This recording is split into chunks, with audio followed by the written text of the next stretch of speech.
Open a restroom door expecting nothing more than routine cleaning, only to find a terrified 9-year-old girl curled beneath a sink, clutching a newborn baby to her chest while wearing nothing but a pale hospital gown. In that frozen second, the ordinary night shift becomes a gateway to unimaginable horror and extraordinary courage. This is the true inspired story of Lena Brooks and her baby sister Monica, a tale that unfolded in the dim corridors of a city subway station and a nearby hospital maternity ward, echoing real historical cases of child bravery in the face of parental cruelty, such as the 1980s Baby Jessica rescue that galvanized public awareness of child endangerment laws, or the lesser-known but equally poignant accounts from child protection records where young siblings became the only shield against harm. What begins in fluorescent-lit terror spirals into a journey of instinct, moral conviction, and redemption, teaching us that sometimes the smallest, most frightened person carries the greatest strength. On this channel dedicated to powerful storytelling for English learners, we explore advanced vocabulary like suffocating, overwhelmingly oppressive, often used for silence or atmosphere, idioms such as caught red-handed, discovered in the act of wrongdoing, and philosophical lessons from Stoicism to modern child rights advocacy, reminding us that universal wisdom often emerges from the darkest corners of human experience.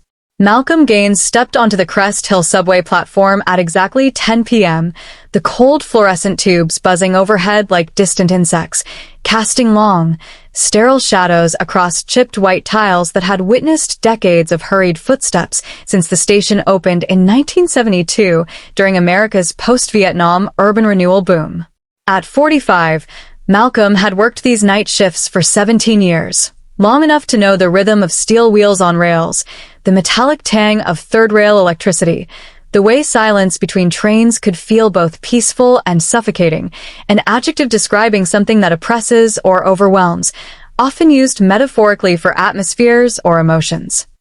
Tonight felt different. His manager had warned of a post-concert surge from Crest Hill Stadium, where a sold-out rock show would empty thousands onto the platforms around 10:15.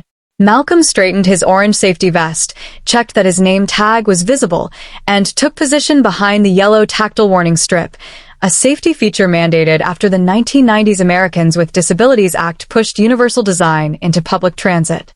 The digital board flashed, "Next train 5 minutes." Already the platform vibrated with arriving concert-goers, laughing groups in band tees, couples holding hands, lone fans still buzzing from the encore. Malcolm's voice rose above the chatter.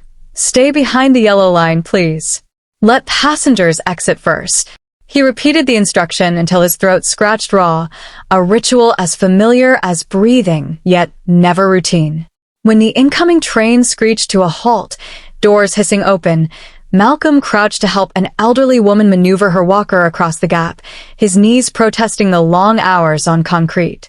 That was when he glimpsed her, a flash of pale blue hospital gown darting from a middle car, bare feet slapping tile, small arms cradling a white bundle. No adult followed. No nurse, no parent. Just the girl, maybe 9 years old, disappearing into the surging crowd. Malcolm's pulse spiked. He radioed security. "Young girl, hospital gown, carrying what looks like a baby blanket," but the reply came negative, no sighting. Protocol demanded he remain at his post. Hundreds of passengers pressed forward, some already tipsy, others impatient. Yet every instinct screamed danger. He scanned faces while directing flow, answered frantic questions about transfers, all while his mind replayed the image, frightened eyes, tiny frames swallowed by the mob. The train departed. The platform thinned slightly. Malcolm's thoughts raced to Crest Hill General Hospital, one stop back, famous since the 1950s for its neonatal intensive care unit, the same hospital where neonatal surgeons first successfully corrected ectopia cordis, a rare congenital defect where the heart develops partially or fully outside the chest cavity, in the late 1970s, saving infants previously considered hopeless. If the girl had come from there, she had traveled alone with a newborn in minutes. Impossible. Terrifying. When a disheveled woman smelling of cheap liquor pointed toward the upstairs women's restroom. "Check there, there's a kid crying." Malcolm hesitated only seconds. Leaving his post violated rules, yet abandoning a possibly endangered child violated something deeper. He climbed the stairs 2 at a time, knocked, called subway security, looking for a lost child, then pushed the door open. The restroom smelled of industrial cleaner and urine. Beneath the row of sinks, curled tight against cold porcelain, sat the girl, Lena Brooks, hospital gown damp, white blanket clutched to her chest, a newborn's tiny fist visible. Malcolm froze. Time stretched. He dialed 911 with trembling fingers, voice low. "I've found a child in the women's restroom at Crest Hill Station. She's approximately 9, wearing a hospital gown, holding what appears to be a newborn infant. Send officers and medical immediately." While waiting, he crouched at a safe distance. "I'm Malcolm. I'm here to help. Can you tell me your name?" After long seconds, a whisper. "Lena." The baby stirred. Lena adjusted her hold protectively. Malcolm's heart cracked open. Memories of his own wife's stillbirth 5 years earlier surfaced unbidden.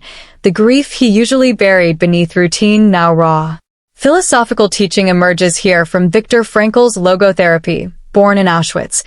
Even when everything is stripped away, the last human freedom is choosing one's attitude. Lena, at 9, had already chosen protection over fear. Modern relevance for English learners. Complex conditional sentences. "If I had ignored my instinct, the baby might have been lost forever." Help master hypothetical structures while discussing moral dilemmas. Vivid character moment. Malcolm's hand hovering, wanting to comfort, yet respecting boundaries, his own past loss making him acutely aware of the fragility in Lena's grip. What would you do if your job, your safety, and every rule demanded you walk away, yet your conscience screamed that a child's life hung in the balance? And how does that single choice reveal the true measure of who you are? The restroom door swung open. Margaret Steele, Malcolm's manager, entered with 2 officers, Johnson and Chun, and a man claiming to be Lena's father, Martin Brooks. Tension thickened the air like humidity before a storm. Martin's face flickered. Relief, then something darker, before settling into forced concern. "Thank God," he exclaimed, stepping forward to grab Lena's arm. Malcolm noticed the grip, too tight, possessive, lacking gentleness. Lena flinched, shrinking against the wall. Officer Chin raised a hand. "Mr. Brooks, we need statements first." Martin's tone sharpened. "This is a family matter." Malcolm couldn't stay silent. "I saw the girl run off the train alone, terrified, clutching that baby. This isn't a simple runaway." Martin snarled, "Mind your position, clerk." The officers exchanged glances. They had already confirmed Lena's identity via hospital records, yet Malcolm's insistence planted doubt. Martin claimed Lena had excitedly taken her newborn sister Monica from the maternity ward, then panicked and fled. No mention of ectopia cordis, no explanation for Lena's terror. Malcolm's gut twisted. He had tucked the damp birth record into his vest pocket, intending to hand it over, but something held him back. As Martin ushered Lena and the car seat toward the exit, Malcolm followed at a distance, heart hammering. Margaret hissed, "Let it go. We have a station to run." But Malcolm couldn't. Memories of his stillborn daughter flooded back. The hospital smell, the empty crib, the doctor's quiet sympathy. He had buried that grief beneath routine. Tonight it resurfaced as fierce protectiveness. When Martin's grip on Lena tightened further in the corridor, Malcolm radioed security again, then made the decision that would change everything. He boarded the last train to the hospital station, birth record still in his pocket. The ride felt eternal, tunnel darkness flashing past, his reflection in the window a stranger with haunted eyes. Philosophical wisdom from Hannah Arendt's The Banality of Evil. Written after observing Nazi war crime trials in 1961, evil often wears ordinary faces and justifies itself through mundane excuses. Martin's Family Matter dismissal echoed this chilling normalcy. Historical parallel. In 1989, 9-year-old James Bulger was abducted in the UK while his mother briefly looked away. Public outrage led to reforms in child safety protocols and CCTV expansion in public spaces, reminding us how quickly ordinary places become dangerous. Modern relevance for English learners. Phrasal verbs like speak up, voice an opinion despite risk, and back down. Withdraw from confrontation, appear repeatedly, helping master informal yet powerful expressions. Vivid emotional development. Malcolm's hands shaking as he exited at the hospital station, the antiseptic smell hitting like a physical blow, reigniting old grief, yet fueling resolve. He navigated glowing corridors to the maternity wing, found Lena alone in the waiting area, now in street clothes. "Why are you here?" she whispered. "I was worried," Malcolm answered. "A woman in the station told me you showed her a scar on your stomach." Lena nodded slowly. "Appendix surgery. Dad said it was better to do it while Mom was giving birth." Relief washed over Malcolm. The baby wasn't Lena's. But the deeper horror remained. Lena's voice trembled. Dad said he wanted to get rid of her. Said she costs too much money and would die anyway. Malcolm's blood ran cold. Ectopia cordis, confirmed later by medical records, was indeed life-threatening without immediate surgery, yet Martin's words revealed not concern but rejection. When Martin emerged with Lena's mother and the baby, fury erupted. "What the hell are you doing here?" Martin snarled. Malcolm stood firm. "I know everything. I won't let you hurt this baby." Dialing 911, he blocked their path while Martin tried to flee. In the basement parking lot, chaos unfolded. Malcolm wrestled the car seat away. Sirens converged. Martin was cuffed after a desperate attempt to drive off. Lena clung to Malcolm. Her mother confessed through tears. Martin had threatened to dump Monica in the river, viewing her disability as an unbearable burden. Officers marveled at Lena's escape, slipping down in used stairwells, blending into hospital crowds. Malcolm handed over the birth record, his voice steady despite exhaustion. How does the courage to stand against evil, even when it wears the face of a father, reshape not only the lives you save, but the person you become in the aftermath? In the hospital's quiet aftermath, fluorescent corridors felt less menacing as officers escorted Lena's mother, Lena, and baby Monica to a secure room. Malcolm stood outside, adrenaline draining, legs trembling from hours without rest. Officer Johnson approached. "You went above and beyond, Mr. Gaines. Without you, this could have ended differently." Malcolm shook his head. "I just followed my gut." Yet inside, he knew it was more. Years of suppressed grief had forged an acute sensitivity to vulnerability. Lena's mother emerged, eyes swollen but grateful. "I was too afraid to speak. He threatened us both. Thank you for believing my daughter when I couldn't." She pressed a folded paper into his hand, her phone number. "If there's ever anything," Malcolm nodded, throat tight. Lena appeared next, hugging him fiercely. "You're like a guardian angel," she whispered. Malcolm knelt. "You're the brave one, Lena. You protected your sister when no one else did." Philosophical teaching from Immanuel Kant's categorical imperative, 1785, act only according to maxims you can will to become universal law. Malcolm's choice to intervene reflected a moral law that places child protection above personal convenience or risk. Historical context: the 1974 Child Abuse Prevention and Treatment Act, CAPTA, in the U.S. established mandatory reporting and intervention systems precisely because ordinary citizens often witness signs of endangerment yet hesitate. Malcolm embodied the ideal citizen response the law seeks to encourage. Modern relevance: today's child welfare hotlines, anonymous reporting apps, and mandatory reporter training in schools and workplaces stem from decades of evolving policy. English learners practice reported speech. She said she was too afraid to speak, while discussing ethical dilemmas. Vivid character moment: Malcolm alone in the hospital lobby afterward, staring at his phone as Margaret's furious texts arrived. "Where are you?" "You abandoned your post." He called back, voice calm. "I couldn't walk away from a child in danger. If that costs me my job, so be it." Margaret's silence stretched, then softened. "One time pass. But get back here." Malcolm returned via the last train, platform now deserted except for cleaning crews. He resumed duties. Mechanically, checking turnstiles, emptying trash, yet his mind replayed Lena's hug, Monica's tiny fist. Emotional development deepened. Grief, once buried, now transformed into purpose. When shift ended at 6 a.m., sunrise painting the platform gold, Malcolm felt lighter despite exhaustion. He kept Lena's mother's number, later learning Monica's surgery succeeded thanks to swift intervention, her heart repositioned successfully, a medical milestone echoing pioneering cases from the 1980s onward. Lena visited the station weeks later with her mother, bringing thank you cookies. Malcolm knelt again. "You changed me, kiddo." Lena smiled shyly. "You believed me." That belief, simple yet revolutionary, became Malcolm's new compass. What happens inside you when you choose to act on behalf of someone who cannot speak for themselves? And how does that single act of moral courage ripple outward to heal not only others, but the wounded parts of your own heart? Months passed, Malcolm's life quietly shifted.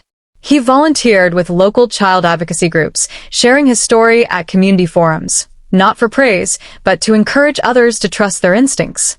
Lena's mother kept in touch. Monica thrived post-surgery. Lena excelled in school, both girls in therapy to process trauma. Martin faced charges, attempted endangerment, custodial interference, coercion, sentenced to years behind bars. The family rebuilt slowly, mother and daughters forming a new unit free from fear. Malcolm visited occasionally, always invited, always welcomed. One afternoon, Lena showed him a drawing. A subway platform, a man in orange vest, a girl holding a baby, guardian wings sketched above. "That's you," she said simply. Malcolm's eyes stung. Philosophical reflection from Aristotle's Nicomachean Ethics. Virtue is a habit, not a single act. Malcolm's courage became habitual, extending to small kindnesses with passengers, mentoring younger clerks, reporting suspicious behavior, without hesitation. Historical parallel. The 1993 murder of James Bulger led Britain to reform CCTV laws and public awareness campaigns.